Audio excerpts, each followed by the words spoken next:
TV laatake golle moƴƴuɗe jogiten Fulbe TV télévision nga gondeten golle Fulbe TV laatake golle moƴƴuɗe jogiten Fulbe TV télévision nga gondeten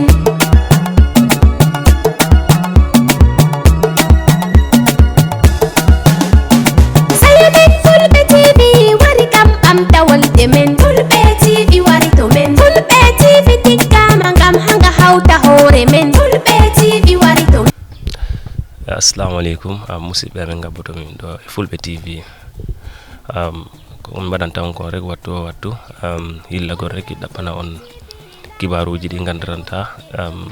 on naftorat ɗi en naftorat ɗi boɓe meɗen naftorat ɗi so ɓeɗen jarna on no bete wona seeɗa min ji golle moɗon on gabbo min TikTok oɗon gabbo min YouTube oɗon gabbo min Facebook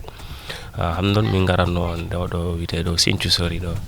hoɗa golle musidɗo meɗen goɗɗo ne gandiranta kam ne golle muɗum yiyama nanama ko heewi hen ko watta ko gandiranta ɗum nafa yimɓeɓe ɗum woni ko awgol leɗɗe tuta leɗɗe rek tuta leɗɗe rek te wonno yimɓe hewɓen ɓe gandi nafa leɗɗe ko woɓɓe noon ganda nafa leɗɗe kono wawi kam on hoore mum tagi andi ko tagi ha mbo tuta ɗe leɗɗe fof leɗɗe rek tatu instead of waɗa goɗɗum kono ko leɗɗe tutata rek tutata e nder ɗum ɗo rek on gabboto min ɗo ɗo Fulbe TV ɗe rok joni en mbawi ɗum lamdade kam inde muɗum haalna en inde muɗum tene ko tagi ha tuta ɗe leɗɗe rek e nder ɗum ɗon fof on gabboto min tan mbiyen ɗum bisimillah assalamu aleykum mama jarama on jarama inde ma nde ko Mamadou Bailo Bari. Mamadou Bailo Bari. Ok, Mamadou Bailo Bari ko Sinthiou Sori ɗo wonɗon tan ko ɗo mi woni. Ko tuma arton ɗo? Mi ari ɗo 2003. 2003. Oto immorno ɗon? Ko duuɓi nogay e tati. Immorɗon hon to? Talindi. Gambi ɗo ka? Ko Gambi ɗo. Ok, Mr. Bari ɗo ko honɗum wonno golle moɗon tawa? Komi teacher no Ndaus Comprehensive Junior School. Lan jannude no Agricultural Science Ndaus. Kono komi fuɗɗi ko Kotu 1993 to 2002. Mi immori ɗon mi yahi Ndaus 2002 to 2018 mi waɗi retire. Gila mi waɗi retire mi jooɗi mi tawi komi jangi ko mi faala wadde use komi jangi ko ɓayti ko agriculture mi jangi mi faala holude jama on the importance of agriculture. Mi fuɗɗi awde ɗe leɗɗe. Gila mi fuɗɗi awde leɗɗe heɓi duuɓi jowi hikka ila awde. Ɓayti la ande honɗum woni nafa leɗɗe ɗe. Leggal fof no mari nafa. So nani pullo inni lekki no mari nafa fota. Pullo faya innugo leggal lekki ko lekki. Leggal no mari nafaji buy ko yimɓe woni anda ko seeɗa ɓe andi. Number 1 nafa leggal environment ko wonɗen ɗo ko waɗa environment on laɓe. Number 2 si hendu no wadde hendu tiiɗundu si leɗɗe no ɗon danda cuuɗi ɗin. Number 3 leɗɗe komi awi ɗo menen komi woniri ɗo ko laawol ndiyam fo erosion waɗay kono ɗaɗi leɗɗe ɗen jogoto leydi ndin erosion waɗata. On erosion andi ko ɓay ko pulara awa si ndiyan no arde naɓa en leydi ndin waɗa gayɗe waɗa gayɗe ko ɗum ɓe innata e English erosion. Joni a faala wide le leɗɗe ne kalay ɗum ɗo? Kalay ɓayti jogol ɗaɗi ɗin jogoto e jaaren ndin e leydi ndin so leydi ndi yata erosion waɗata. And kala awɗo leɗɗe ko income, honɗum woni income, a heɓay nafa e mum. halanen ɗum ko wayno honno wano si a awi wano mango ni, lemune ni, piya ni, yimɓe nafitorto, a nafitorto, a wawa ittude yeeya heɓa mbuuɗi. Employment kadi honɗum woni a adday ligge, wallay woɓɓe heɓa ligge e mum. Honɗum woni ɗen ligge, wano si ɗo woɓɓe ara yiya ɗum no labade, kamɓe kadi ɓe heɓa e cour waɗugol hifa ɗum, nden ɓe ƴetta yimɓe ɓe yoɓa ɓe awa woni employment. Leggal kadi o green mo yiyata ni, o green nafa en ɓayti leggal ngal junna en oxygéne, en waway fofude ko moƴƴi, en laɓɓinay gite men ɗen kadi toujours siɗa darude ko haako gite ma toujours hay gite ma no henti. haako ko ɗum darugol ko tun ko haako darugol ko tun hentinay gite neɗɗo. ko English janguɗon ɗum ɗon kaako ko English ɓayti ko ɗum en jangi agriculture. Mi yawno ha Tanzania jangugol agriculture, andugol honno nafa leɗɗe ɗen woniri, ko ɗum waɗi gila on tuma hila mari on cours awgol leɗɗe. Ko ɗum waɗi milan fala kala neɗɗo anduɗo nafa leggal yo aw leggal, hay siko yeeso galle makko ɓayti no mari nafa fota. joni ɗe leɗɗe ne fuɗɗiɗade awde ɓawiɗa ko duuɓi johiɗa awde ɗe ɗo ko honɗum woni bagage ɗi watta ɗin use awiraɗe leɗɗe. Number 1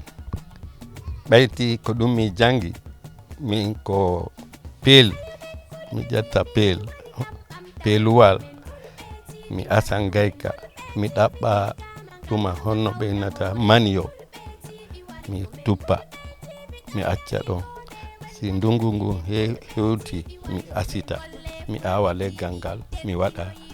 ndiyam, mi acca ɗon. Toujours wano ceeɗu ni mi ara mi roosa ɗe, ko noon mi gerri ha ɗe fof ɗe dari. ne fuɗɗiɗade awde le leɗɗe ɗo hande mi yiiɗo hiɗa wutaynoɗo ɗe hawridanoɗo haakoji ɗin ha hiɗa sunnude ɗum kili fuɗɗiɗa awde ɗe leɗɗe ɗo no hande ni golle maɓɓe ɗum wayno kono wutugol ngol ñande wo ñande tuni ndin ko an tu wonɗa wadde ɗum ka aɗa heeɓi wallodirde. Mara hay goto wallo wala sina min tu, kono ɓayti ko ɗum mi yiiɗi woni part of me. So bimbi si mi yi haako ko mi ƴetta bureygol mi fitta ha laaɓa mi moɓa mi sunna, ko noon mi woni gerdude. Sa yi environnement o a anday toujours milan laɓɓini environnement o. Sa laɓɓini environnement o no moƴƴani kadi cellal, namlaje buy hewtata o. Ok, ɗe leɗɗe ɗo mi yiiɗo leɗɗe ñameteɗe no ɗo goɗɗe ɗe noon mi sikku ñametake, wayno ngal ni mi anda si ñametake, woɓɓe ñametake. Hara mi anda seeɗa andi woodi goɗɗe randanta e maɓɓe ɗo ɗe waɗi ɗe leɗɗe kadi ɗe yi'oto ni ɗe ñametake kono ko lekki, woni lekki majji. Siɗa barmi enɗam mum ɗan sa tetti a waɗi ɗon no waywa kool, sa waɗi ɗon tun nakkoto ay barme. Exactly, si soki barme ɗen lanni. Kono leyɗe goo wano India ni ɓe tetta ɓe yorna ɓe waɗa tea, no moƴƴani ɓandu ndu. Kono ga ɓe anda valeur use mum. Wano India woɓɓe jurroto lekki kin, ɓe jurroto, e andi honɗum woni juragol e lekki. Ɓe ara ɓe ñaago lekki kin, ɓayti ɓe andi doole mum, kono enen ɓayti neɓali ɗe leɗɗe ko ɓe addi ɗe ga en anda valeur mum. Woɓɓe yaha ha si towi ɓe soppa,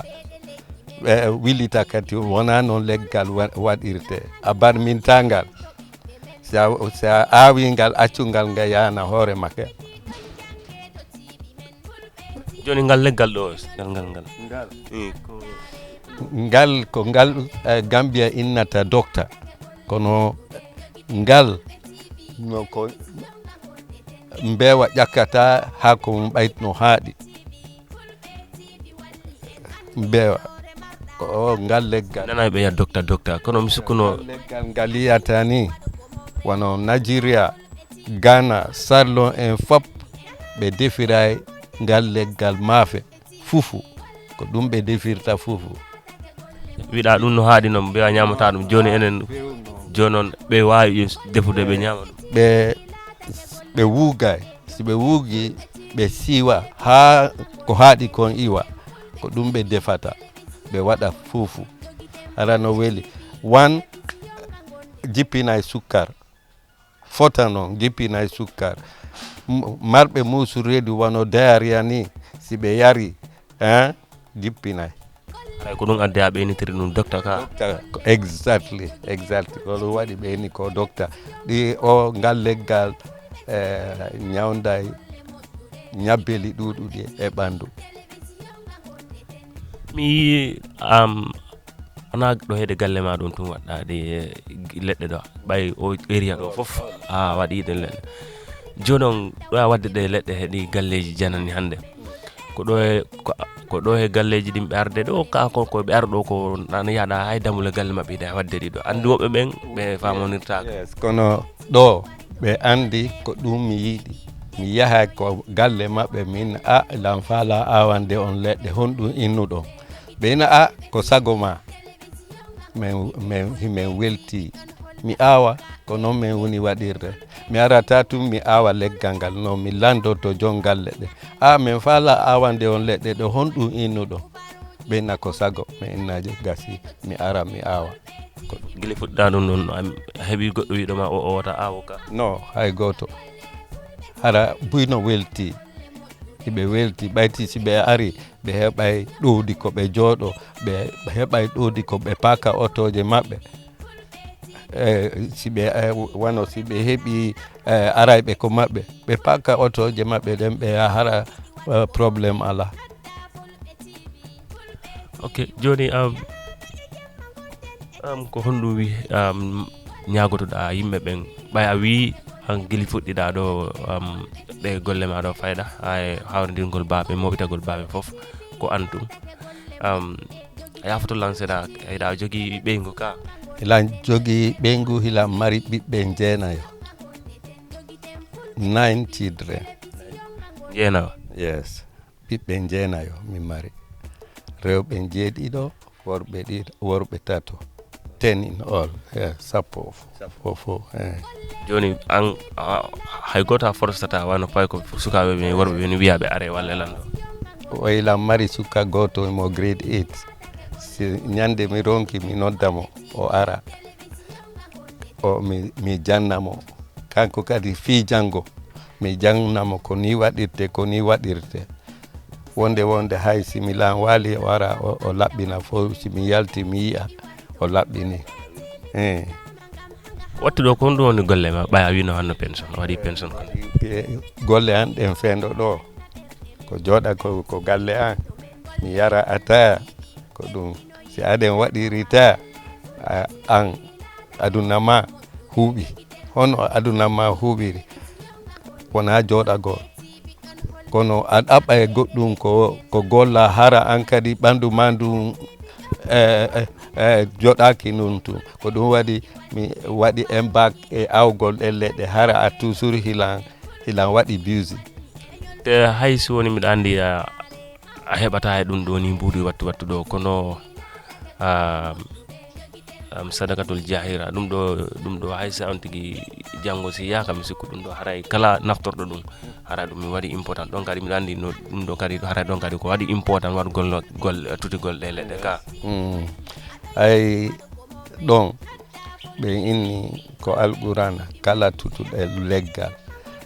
darni juma asi woyndu a heɓi aljanna ma o ko aduna ɓayti ko ɗum ɗaɓɓete buy ko ɗum woni ɗaɓɓude si Allah waɗi an amara dole kono dole maɗen ko awgol leɗɗe tega ɗon ko ɗon ala ko ɗon moƴƴi.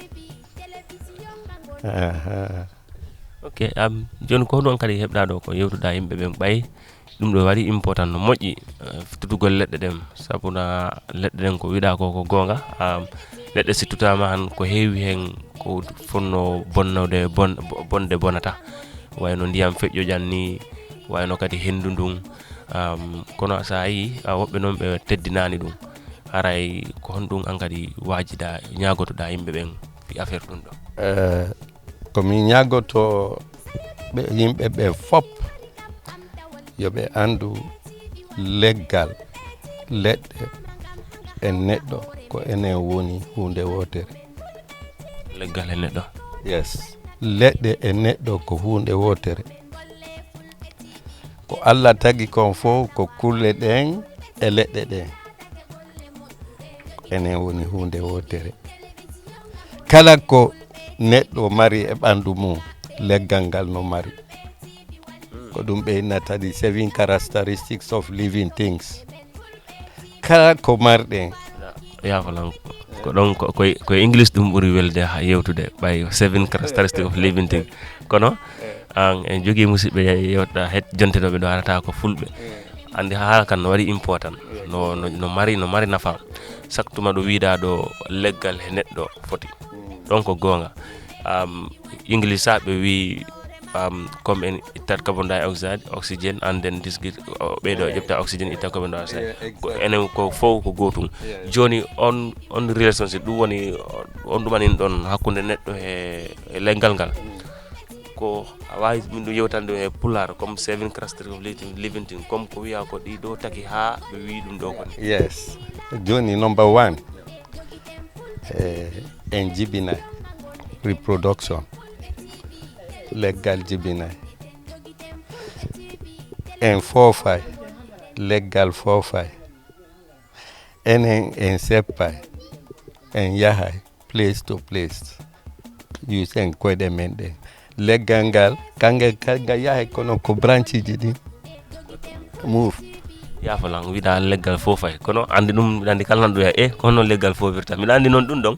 haray ko sa jangi han ko ton ɗum honno leggal foofirta ko ɗum mi falno enen si leggal ara en wurata la junne ko foofeten kon yaltinen ko ɗum leggal ngal kadi foofata ngal wura ngal junna en junne ngal junna en oxygène enen junne ngal carbon dioxide andi si oxygène ala si leggal ala oxygène wonata en wurata si carbon dioxide ala kanga kali ngal rimata ngal foofata ngal rimata. Ok, continent ɗo 7 cluster wiɗa en foofay ngal foofay en seppay ngal seppay janɗay leggal janɗay ko ɗum waɗi sa awi leggal ngal janɗa ha si ngal hewti ngal rima ka ngal rima ngal heɓa ɓiɓɓe enen mawni heɓen ɓiɓɓe ko ɗum woni aduna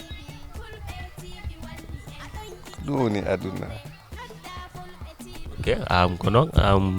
haala ma kam feewi moƴƴa kono wiɗani tun ko harata ko yimɓe ɓe wakkilo ɓe ɓuura awde leɗɗe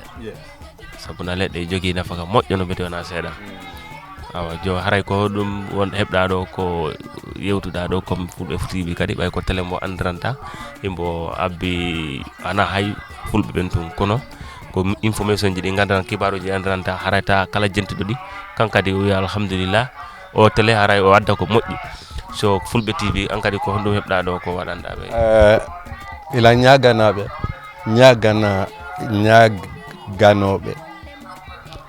koɓe woni wadde ɗo ko wona hoore maɓɓe ɓe woni waɗande ko aduna Allah on fof ɓe woni waɗande kala ko holluɗon ɗo aduna on yi'i naftori ko e maɓɓe yata a faami ko ɗum waɗi kala ko on tigi woni wadde siko ko laaɓi Allah yajinayi de Fulbe TV pullo e nder Africa ko enen ko peyiji nogay nder Africa wonɗen sa nani Fulbe TV to on sikkude ko onon tu buy harano weltani o ko pullo JO TV kala ko yewtuɗon ɗon woɓɓe nanay ɓe hutora ko ɗum waɗi on wakkiloto hara on hay goto waɗu on discourage yahe tu ñande goo o TV fo anda e fi makko o huɓɓa ko ɗum men toranto on men torano on ɗum ok musidɓe laromin ɗo Fulbe TV ɗo ara ko ɗum mi heɓanno on ɗo Sinthiou Sori ɗo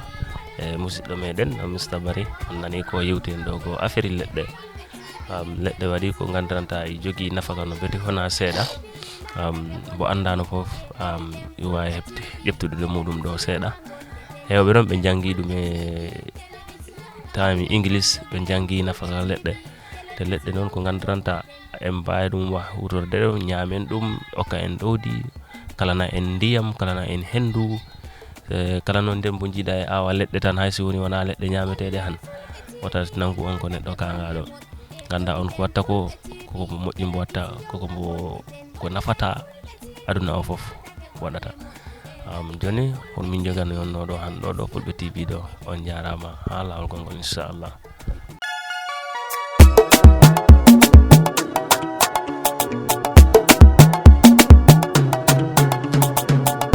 Fulbe TV laatake golle moƴƴuɗe jogiten Fulbe TV télévision